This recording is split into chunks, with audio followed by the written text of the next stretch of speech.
Hey guys, MCU Collector here with another figure review, and next up is the Hasbro Marvel Legends series Marvel Unlimited Annual Subscription Plus Membership Kit exclusive Ms. Marvel as Spider-Man cosplay? I don't even know. That was a whole mouthful. So this figure is one that is part of an exclusive every year when you get the certain membership level, which is the $99.99, the $100 annual membership. You get a kit, comes with like a pin, a patch, the figure, a couple of variant comics, things like that. But there is a figure every single year. So this Ms. Marvel one is based on a particular cover of Spider-Man and Ms. Marvel where she is dressed up as Spider-Man. Now, these figures are always repaint, with the only exception being the rescue figure from, I forget which year it is. It was like 5 or 6 years ago now. But they are all repaint. So everyone that's just been absolutely shitting on this figure, saying pass, pass, oh, it's an easy pass, you weren't going to get this figure anyway, because it's not like you were going to go into a store, see it hanging on a peg or sitting on a shelf and say, you know what, I'm not going to buy that. This is something exclusive, again, to those that get the annual membership plus the $100 a year subscription. The regular subscription is like $70. To get the kit and everything, it's $100. So this isn't something that was going to be for you anyway, so don't say you're going to pass on it. The opportunity probably wasn't even there to begin with, and that is my rant. It's really not that big of a deal.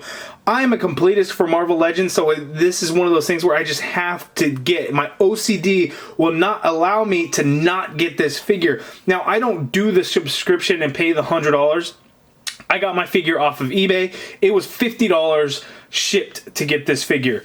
Is that a lot? Yes, it absolutely is, especially for a Ms. Marvel figure that peg warms like crazy. But these figures aren't as easy to get a hold of. So I can pay that $100, or I can go to eBay and get it, you know, from a third-party seller or aftermarket. That's just the way it is. So we have figures previously from other years. We have like the Rocket Raccoon, which was a Build-A-Figure and then released in the Entertainment Earth exclusive Guardians of the Galaxy box set. We had a Tony Stark, which is actually Robert Downey Jr.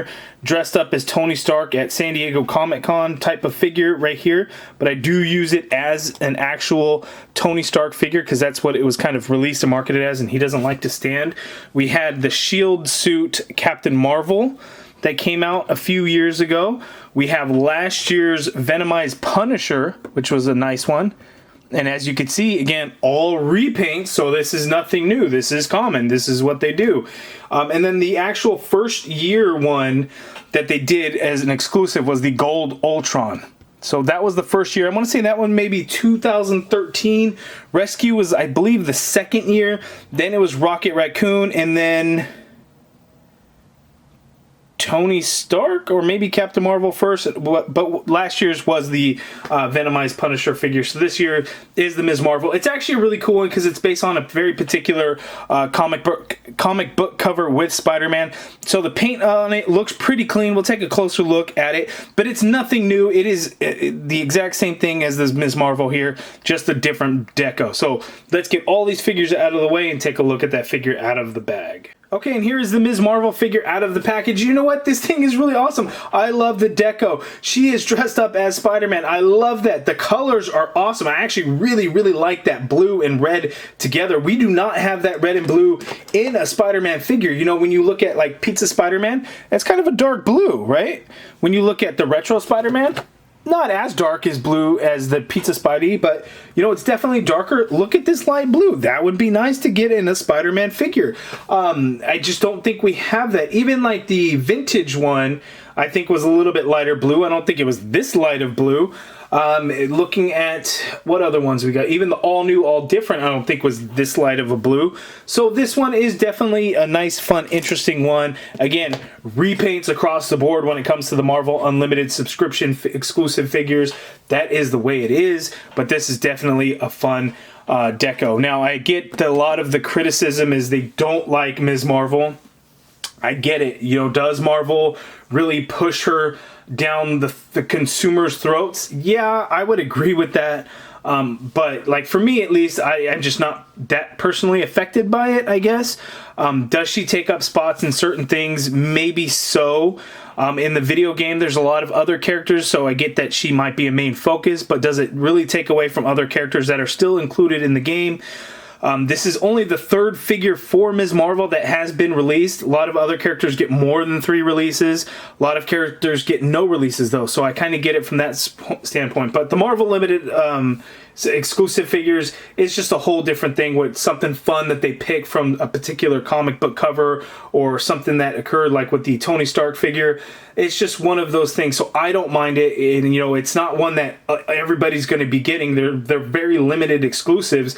That's why they really hold value for the most part. Some of them don't hold value nearly as much, so I mean, I get it, but that's just kind of how it is. So let's zoom in on Ms. Marvel and take a look at some of those nice details. Okay, so there is a close-up look. She is basically the exact same as the comic release, not the Gamerverse release, because the Gamerverse release had different boots. So she is basically the same. Again, we get to kind of the different color choices, but her eyes are about the same color. Skin tone's a little bit lighter.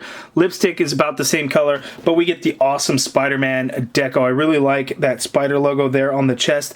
The web lines are all pretty clean and straight, except for right here, just kind of gets a little bit wonky, but that's not bad at all when you consider that it's that kind of softer rubber material for the dress. But the web lines all look really good across. We have that light blue scarf that matches her pants and then matches the edge right there of the dress. All that looks really good. And then just red for the boots. It is the same as the comic book version, not the Gamerverse booted version. So we have her there. And we also get the interchangeable arms because she is, you know, a shapeshifter. So we can pop these out at the elbow and pop these new ones in. And we have our Ms. Marvel that can change shape. But I just think that looks really good. Really clean web lines. Awesome looking deco, so I am very pleased with it. Now let's zoom out for her articulation. Okay, so Ms. Marvel's articulation. So same as before, she can look down that much. She's really not going to look up because the hair is really going to hinder that as it hits the body. You can get the side-to-side motion and swivel-ish kind of in there. The scarf does kind of hinder that a little bit to be able to turn her head, so just be aware of that. The shoulders, you can get the arms to go all the way up. Full rotation, of course. Swivel at the elbow because they are single-jointed. So on the shape-shifting arm, you can bend it that much there. On a standard arm, you're getting just a little bit over 90 degrees. So typical female body, well, not typical, it's actually special to her specifically. That's why they keep using the same one, whether it's Gamerverse or comic. It is very limited. You have the swivel at that diaphragm, and she does pivot, so it's just a little bit tighter, so you have to really work it. But they did paint the web lines all the way up, so that was really good. So she could pivot to her left that much. She can pivot to her right that much. She can go back a little bit. She can come forward only a tiny bit. Of course, and again, the swivel was there because there is no waist swivel. She can get her legs that far apart. She can kick forward some. Again, her dress is a little bit rubbery, so it has some movement to it. Not a whole lot, but there is some. She has an upper thigh cut there, and she has a double jointed knee like so. She has a calf swivel there at the top of the boot. Foot hinges all the way down. Hinges up quite a bit, ankle pivot, peg holes at the bottom of the feet. So exact same articulation as the previous Ms. Marvel figures that we got. So there she is. My legs, her legs on mine came a little bit warped. She's kind of heavy with the arms. There she goes, she stands. So just be aware that it can be difficult to get her to stand. Yours might come a little bit warped in the legs as mine were. Okay, and here is her side-by-side with the comic version that was released in the Sandman Build-A-Figure wave. One thing I didn't really notice until just now also is this new one actually is sleeveless. So she does not have sleeves, whereas the other ones, she has red on the sleeves. But they are the same exact figure, just a straight repaint, but there they are side-by-side. Okay, so again, here we have the collective Marvel Unlimited exclusive figures, and I know the comments are probably going crazy because silly me, I forgot one, which is the Terror Inc. Deadpool, purple Deadpool. Not actually Deadpool, he's part of the Deadpool Corps. This was actually last year's exclusive figure. Venomized Punisher was the previous year's. So I just kind of really got all thrown off from that. So these figures repaints, but can be lacking accessories such as this one not having a gun there for the holster and not having a knife for the sheath in the boot. So that was last year's. So we now have a total of 1, 2, 3, 4, 5, 6, 7, 8 figures. So this is the 8th year that there has been an exclusive figure. So this will keep going. Who knows what will be in the next few years. It will be a repaint, I will tell you that much, because gone are the days where it was going to be brand new mold and everything like this. Rescue was shown off at San Diego Comic-Con in a particular year, probably 2011 or 2012. And the figure just never got an official release. When it was first shown, it actually had a Pepper Potts head sculpt and everything. Unfortunately, they didn't release the Pepper Potts head sculpt with the Rescue figure, which is a little too bad. And then, of course, we got an MCU Pepper Potts Rescue figure now. But this comic one definitely is the nicest one of the bunch. It is the most expensive to get on eBay and third party and aftermarket and everything. Probably next would be either Venomized Punisher or the Gold Ultron. The other ones I think you can get fairly cheap, but again, these ones are limited, that not a lot of people are going to have in comparison with a lot of the other figures. But you guys let me know down in the comments below, what are your thoughts on this Ms. Marvel figure? I definitely see more bad than good from people on if they like it or if they don't. That's just kind of the nature of it. I kind of would have expected that, but it is a very nice, fun figure that I really like and really am happy to have in my collection.